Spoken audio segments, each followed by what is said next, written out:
I kind of wanted to switch gears a little bit.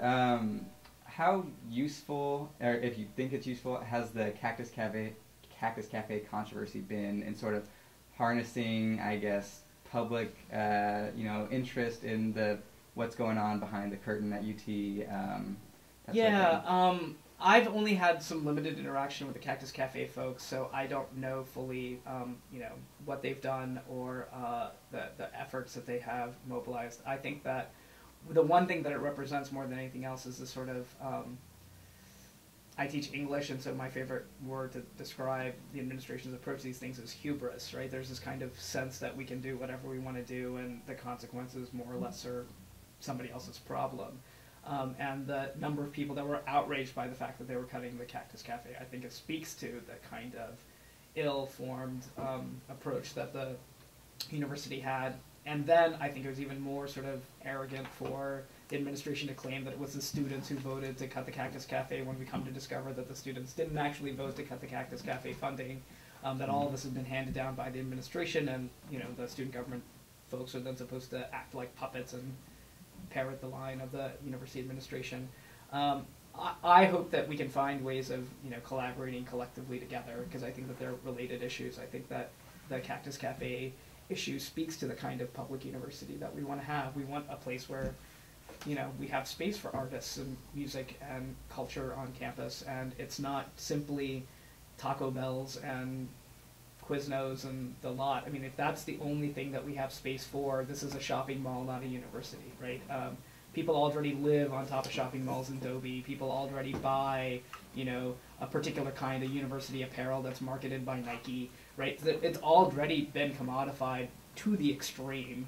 Why do we have to insist that that's the only thing that a university can do? I mean, your corporate education paid for by IBM, and you are now, that's essentially what you are when you walk out of here. It seems to me that the Cactus Cafe issue, I think, highlights the sort of undemocratic decision-making processes that have been behind some of the ways that the university has decided to both raise tuition and cut the budget. And it's, I think, more than just the sort of tuition policy advisory committee stuff, highlighted really the undemocratic nature of the university's processes. And for that, at least, I think it's been very exciting to watch what the folks around Cactus Cafe have been doing.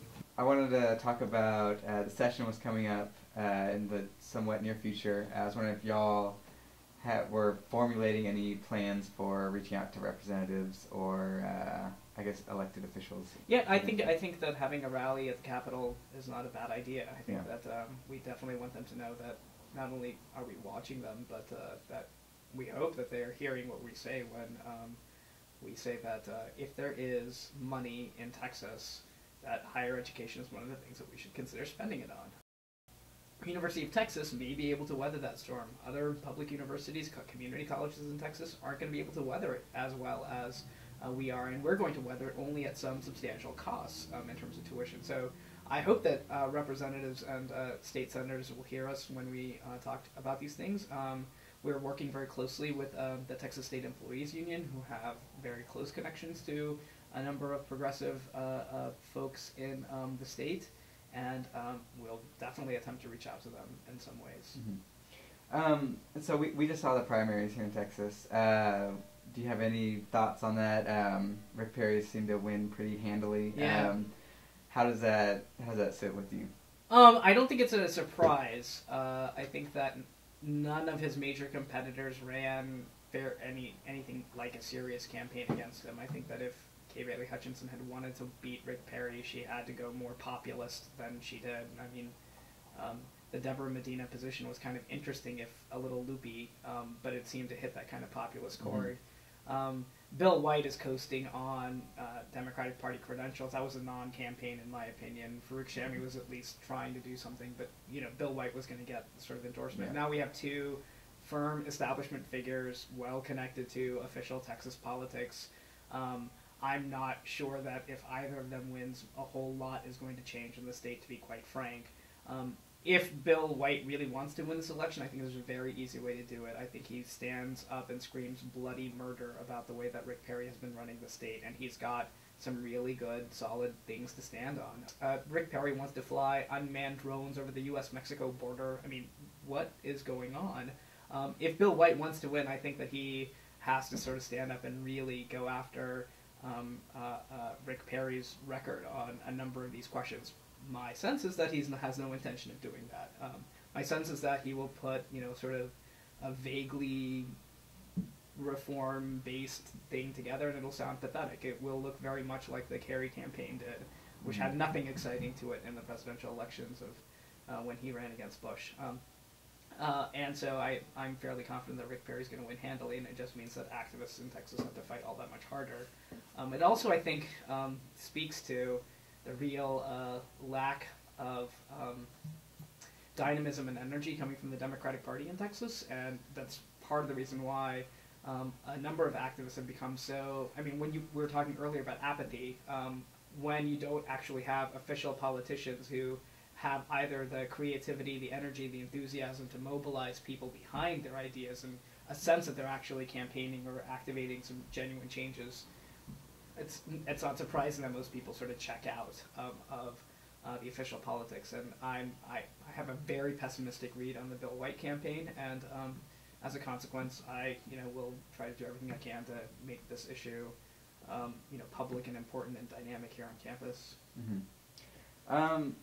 I wanted to switch to, I guess, a little bit more biographical look at you Sure. personally. I was wondering, I mean, obviously you are, passionate about your activism. I was wondering, were your parents involved with that, or what is the history of that in your family? Right. No, not as best as I can tell. Although both my parents have been very vague about their high school careers back in India. They both migrated.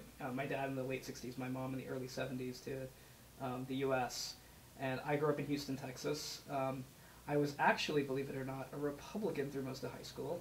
In 1992, the GOP National Convention was in Houston, and I got to be the student delegate from my high school to the Republican National Convention. It's like Jensen. I interviewed Jensen a while ago, and he mentioned something how he was passionate about Ayn Rand before, and it's like all these figures on campus. When you're 15, 16, 17 years old, I think politics is more what your friends do than any real rigorous commitment to some set of ideas. And you can even sort of believe that you believe, even though you don't really know why you believe a number of things. But I got to college and quickly discovered that I wasn't a Republican. The first election that I could vote for, I voted for Bill Clinton in '96, and I thought that was a pretty radical move at the time. And then I got to Berkeley, and I got to Berkeley in 1997, and between 1997 and 1998, a bunch of things happened all at the same time. The United States went to war in Yugoslavia as part of the NATO coalition. They were about to execute several people very, very quickly on California's death row. My union went on strike because graduate students didn't have a contract. The University of California was about to basically gut the ethnic studies program at Berkeley. And a number of political things happened for which the Democratic Party had literally nothing to say. And if you wanted to be an activist, you had to figure out how to engage in politics when official political voices weren't really addressing the concerns of the day. And then I got to meet a whole bunch of local activists at UC Berkeley who were working around questions about affirmative action and the death penalty and what quality higher education should look like. And more than anything else, I think it was that experience of seeing politics play itself out when people really, really cared about an issue, who it was that they could rely on to make the kinds of changes that they needed. And it wasn't sort of official politicians, it was other activists, many of whom had only recently learned that about the issues that they were interested in and wanted to figure out what they could do about them. And that's sort of where I come from. Yeah.